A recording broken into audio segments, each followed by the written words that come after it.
একজন ইমাম সাহেবকে দিনে দুপুরে হত্যা করা হচ্ছে। একজন ইমাম সাহেবকে মসজিদে ঢুকে, মসজিদ একটা পবিত্র জায়গা, আল্লাহর গড়, সেই মসজিদের ভিতরে মুসল্লি যারা নামাজ পড়তে যায়, সেই মুসল্লিরাই সেই ইমাম সাহেবকে মারধর করছে, ইমাম সাহেবকে খুন করার চেষ্টা করছে, আহত করে ফেলছে। দর্শক, মানুষ দিনে দিনে পশুতে পরিণত হচ্ছে, রাক্ষস হয়ে যাচ্ছে। সেটার জ্বলন্ত কিছু প্রমাণ গত পরশু দিন আপনারা দেখেছেন সোশ্যাল মিডিয়ার কল্যাণে, এখনও দেখছেন চকবাজারে এত বড় হত্যাকাণ্ডেও। চাঁদপুরে মসজিদে খোতবা মনের মতো হয় নাই, খোতবা ভালো না লাগায় জুমার দিনে ইমাম সাহেবকে মসজিদে রেখে কুফিয়ে আহত করেছে। রক্তাক্ত অবস্থায় ইমাম সাহেব মসজিদে পড়ে আছে। একজন ইমাম সাহেব যিনি মসজিদে নামাজ পড়ান, তাকে পর্যন্ত এখনকার মানুষরা ছাড়ছে না। এখনকার মানুষরা তাকে পর্যন্ত খুন করার চেষ্টা করছে।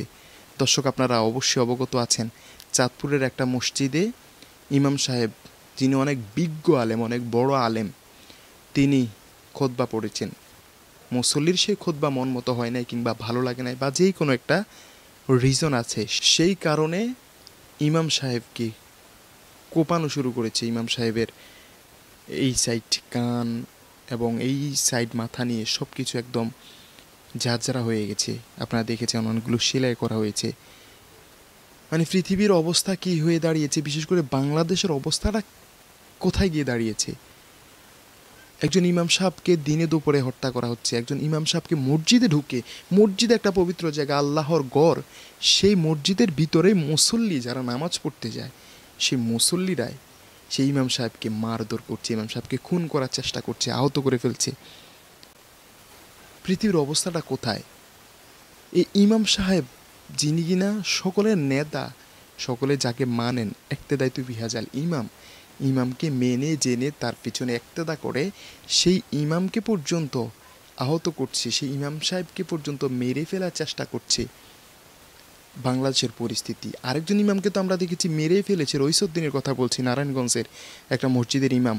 রইসুদ্দিনকে তো দিনে দুপুরে প্রশাসন সহ জড়িত থেকে মুমূর্ষু অবস্থায় ফানি চেয়েছে, ফানি দেয় নাই, সে অবস্থায় রইসুদ্দিনকে খুন করেছে। আর রইসুদ্দিনের খুনিরা একজনেরও এখন পর্যন্ত কোনো শাস্তি হয় নাই। আর যখনই দেখেছে মানুষ যে রইসুদ্দিনকে হত্যা করেছে যারা, তাদের কিছুই হয় নাই, তখনই তারা চিন্তা করেছে যে আলেমদেরকে মারা তো 1-2 বিষয়, মেরে ফেলবো, কয়দিন এই বিষয় নিয়ে নানান কথা চলবে, দিন শেষে কিছুই হবে না, যাকে মেরে ফেলবো সেই মরে যাবে, আমাদের কিচ্ছু হবে না। রইসুদ্দিনকে যারা হত্যা করেছে তাদের যদি কঠিন থেকে কঠিন বিচার হতো, তাহলে আজকে মসজিদে ঢুকে ইমাম সাহেবের গায়ে হাত দেওয়ার সাহস পেত না, এটা সম্ভব হতো না। অথচ রইসুদ্দিনের আসামিদেরকে কিচ্ছু করা হয় নাই। সেজন্য পাবলিক চিন্তা করেছি, ইমাম সাহেবদেরকে মারলে, হুজুরদেরকে মারলে, আলেমদেরকে মারলে কিছুই হয় না। সেজন্যই মসজিদে ঢুকে ইমাম সাহেবকে এভাবে রক্তাক্ত করেছে, ইমাম সাহেবকে এভাবে আহত করছে, নিহত করার চেষ্টা করেছে।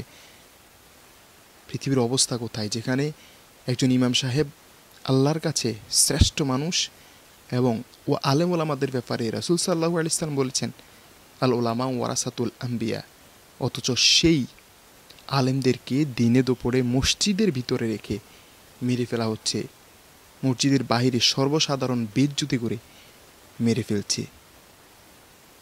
কতটা লানত, কতটা গজবে পতিত হচ্ছে বাংলাদেশ, আপনারা খেয়াল করেছেন?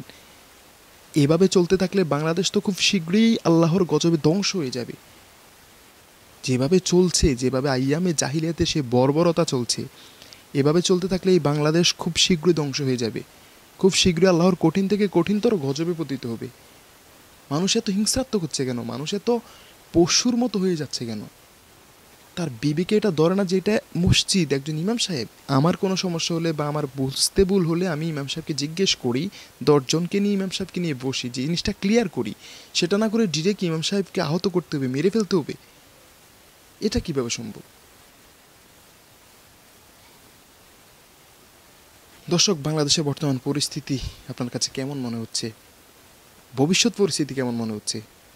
সকলে একটু জানিয়ে দিবেন। বিশেষ করে শেখ হাসিনা পতনের পর দেশের যে অধপতন হয়েছে, যেখানে শেখ হাসিনা পতনের পর দেশটা সোনার দেশে পরিণত হওয়ার কথা, সেখানে এই দেশে দিনে দুপুরে খুন খারাপি হচ্ছে, দিনে দুপুরে দর্শন হচ্ছে, চাঁদাবাজি হচ্ছে, সন্ত্রাসী হচ্ছে। প্রশাসনের কোনো বালাই নেই, প্রশাসনের নাকের ডগার উপরে সব কিছু চলছে, অথচ প্রশাসনকে কেউ গুনায় ধরতেছে না। দেশের পরিস্থিতি কী? দেশটা শেষ পর্যন্ত কি হয় আল্লাহই ভালো জানেন। দর্শক সকলে ভিডিওটি শেয়ার করে দিবেন। ধন্যবাদ।